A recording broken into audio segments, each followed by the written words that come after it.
I'm not going to give a big speech about Debbie. After that one, I do a lousy job. So I'm just going to say, Debbie, come on up here and say a few words. Well, I'm a backer of DeBacker. I'm a backer. well, I don't give speeches very much, so it's going to be hard to do this after Rocky. But I'd like to thank Tom McMillan and Rocky for supporting me and for being here and for telling you about me. I'd like to thank my husband, Tom, who is the reason that I get to be here. And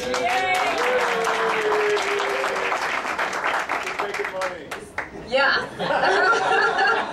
And this is my son, Tom, my oldest son, Tom, right there. And my youngest son, Patrick, is way over there, raised his hand. And my middle son, Alex, as you know, is fighting the good fight for the Republican and conservatives in Wisconsin. And I wish he was here, but he's not. And this is my mother-in-law, Donna, and father-in-law, Tom, another Tom. Yes, that's 3. And then we have and my sister-in-law, Sandy and Barbara. This is my mom and dad, Albert and Leona. They sacrificed a lot to all of them that I'm not there. Some of you, I tell you a little bit about me because some of you don't know me that well, but Tom and I have lived 34 years in the district of Troy and Clawson. That's the district, the whole city of Troy and the whole city of Clawson. When you're looking for people to support me, that's where you need to look. I started out life as a CPA. I went to work for a big CPA firm, and then I worked for a Fortune 500 company in budgets and financial analysts and internal audit. So there's my experience. And then I started my own little practice, and I specialized in nonprofits, which were great for a lady who had 3 little boys in 5.5 years. So that was a busy life.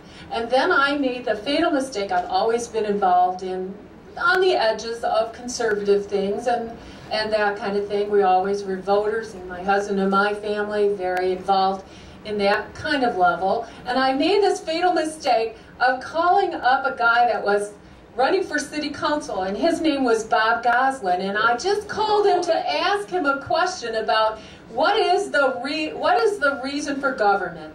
I wanted to get a good answer from him, and he gave me a good answer that just to protect the citizens is solely the responsibility. That's about all there is to it.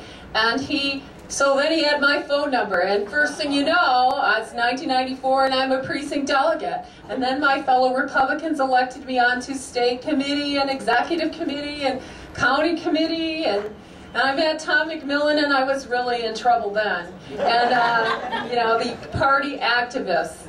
So that's my story. I worked on dozens of Republican campaigns. I've been the coordinator for the marriage petition. A lot of you from my church here, you know, and I was the one standing out there with the groups, and the pro-life petitions, and always the person that was called to do those things.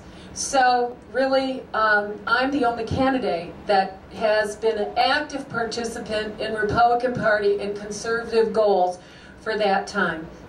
And then a lot of you know me from the tax issues here in Troy. I've opposed wasteful spending and unnecessary taxes for a really long time. I've been the public spokesperson for the anti-tax group since 2000. Not only did we win all but the least worst of the tax increases here recently, but I go far back. If you remember the convention center they were trying to put up using $60 million of state mega funds, and then of course having the city pay the maintenance. What would have happened, for goodness sakes, if we had that big hulk sitting there on the city grounds? That sounds familiar though, doesn't it? Just like the transit center. We'll pay for it and you can pay the upkeep.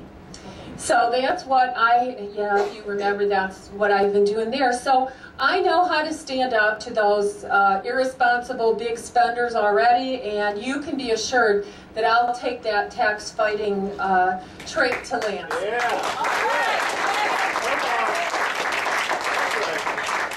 And I've already causing trouble in Lansing, as Tom has said. I know how to testify at committee hearings, and I visit the legislators. I speak at Center Right. Lately, I've been asked to speak all over the state on education issues, and things always happen at the same time, don't they? Whatever we need. And education is really important to me because every child should and can read and write and be versed in science and math. That our parents did. My parents knew geometry, all these things. They never went past high school. My dad was a skilled trade plasterer. I look at the books that he had to learn as an apprentice with geometry and all kinds of advanced math that he had to know. So it's possible for everybody to learn, but things aren't going so well in how we're teaching kids, and I could go on like that. And every child should be taught the Constitution, the Bill of Rights, the American Creed, why we're Americans. And because in our country, every voter, in the old days when there was a king and a ruling class, they had to know, but every voter is equivalent to the king now. He makes important decisions. So I'm really concerned about all those family issues that come involved too with education. Right now in our community, I sit on the Troy Youth Assistance and the Family Ed Board. Our goal is to teach parents about what they should know.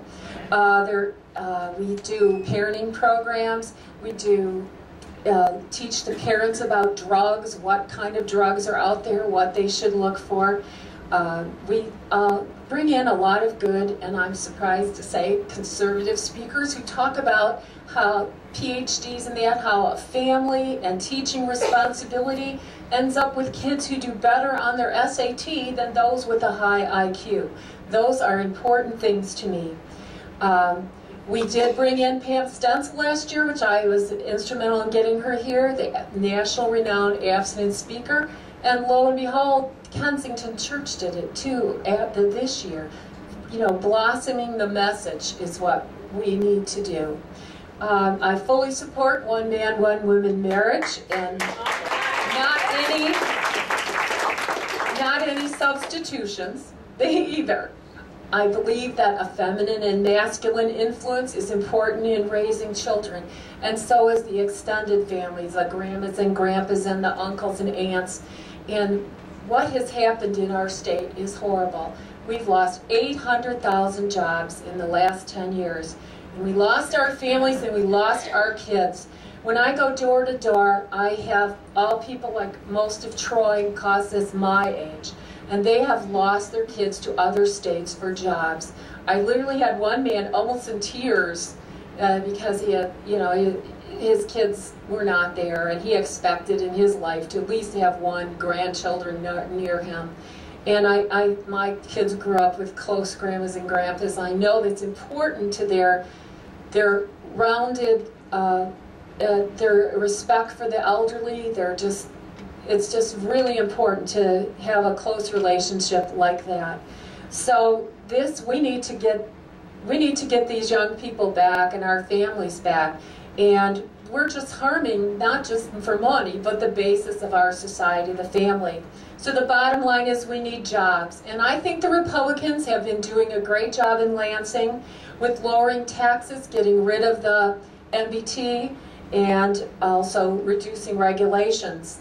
But we've only got 40,000 jobs in the last few months back, and it's a great start, but it's a long way. And the answer, of course, is lowering costs to fit with the private sector. To have our government costs be the same as the private sector is our start, reducing regulations to bring jobs here. Kind of what, like, we all from Troy have been asking through voting no for our city to do, to bring the costs in line. And we can do that in Lansing too. So I'd like to have my policy, as you can see, is restoring Michigan, restoring jobs, and thus restoring families. But I need all of you to sign up to help me to get my message out to meet the voters in your neighborhood, that kind of thing, and I appreciate your help. Thank you.